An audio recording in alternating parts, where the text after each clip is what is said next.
Yo, I'm Troy, this is TM Fitness. How do we get fat?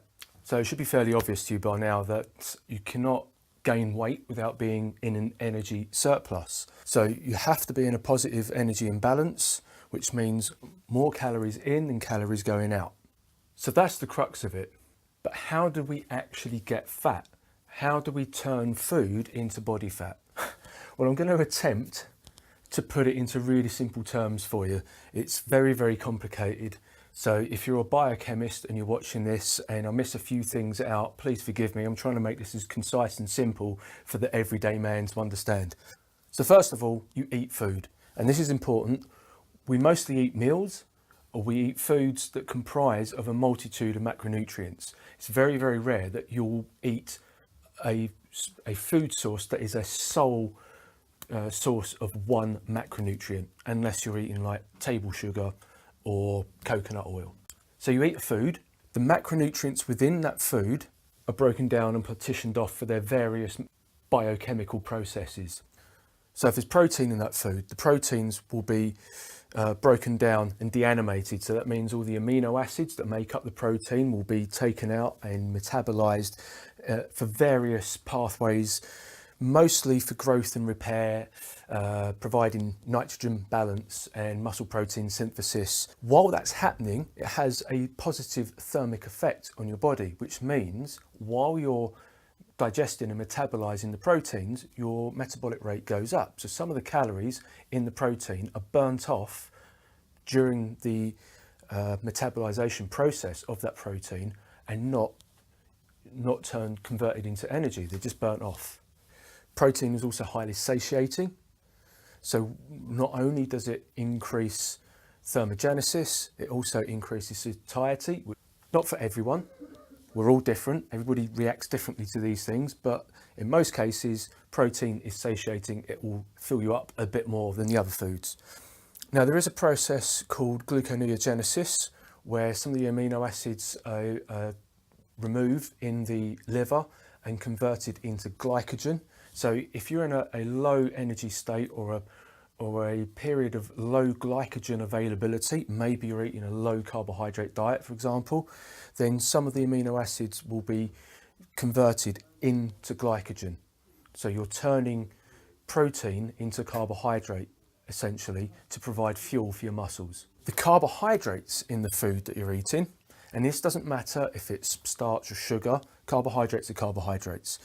They're broken down and a process called glycolysis takes part, and this breaks the protein down into glucose, which is stored in the liver and the muscles as glycogen. Glycogen is it's the petrol for your fuel tank. It's the energy that enables your muscles. If you think of the mitochondria, which are the cells in your muscle, as batteries, the glycogen is the energy for the batteries that make your muscles work. When you eat carbohydrates, your glucose oxidation goes up, which means that you're using more carbohydrate or metabolizing more carbohydrate than you are anything else during that period. And that's just a brief period.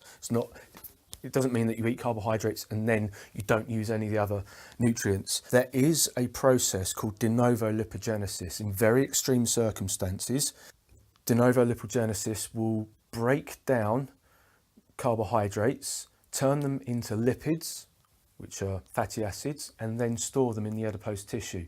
But there is a caveat to that. De novo lipogenesis doesn't happen to a significant degree. It's really, really taxing for the body to produce de novo lipogenesis, even in cases of very extreme calorie surpluses. And there's been RTCs done on groups of people that have been placed into a massive calorie surplus with all the excess calories coming from carbohydrates.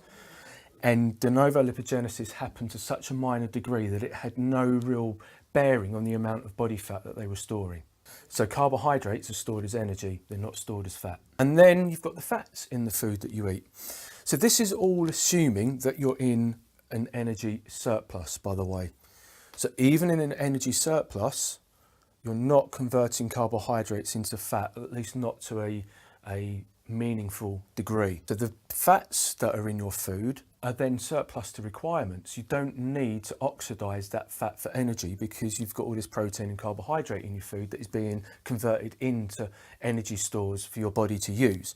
So the fat is surplus to requirements. So a process called lipolysis, similar to glycolysis, it's the opposite. So whereas with carbohydrates, when you eat carbohydrates, your insulin goes up, and that increases your carbohydrate metabolism.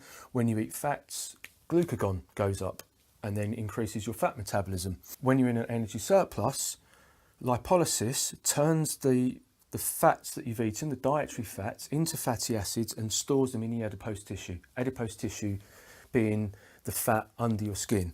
So when you're in an energy surplus, when you eat food, you break down and metabolize the proteins and the carbohydrates, and the fats are then stored as body fat.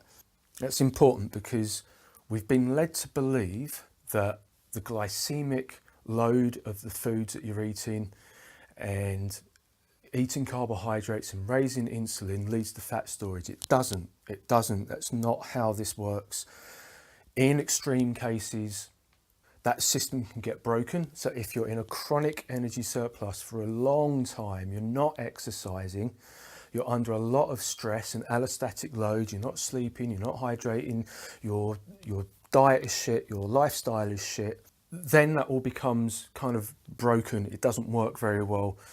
And there's all kinds of hormonal imbalances, and you may develop insulin resistance and type 2 diabetes and fatty liver disease and all kinds of other horrible stuff. That's why, we recommend that you don't get overweight in the first place. And if you are overweight, we recommend that you lose that excess body fat because it's making you sick.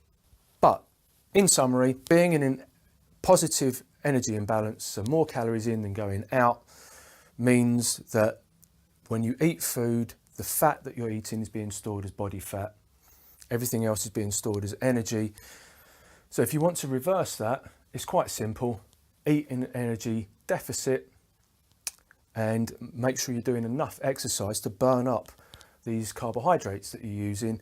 And then when you're in an energy deficit and you're metabolizing and using your energy stores from the carbohydrates, you will oxidize fat more freely, and some of that excess body fat that's been stored up will also be oxidized and burnt off, and that's how you lose body fat. So that's how you gain body fat, and the opposite of that is how you lose body fat.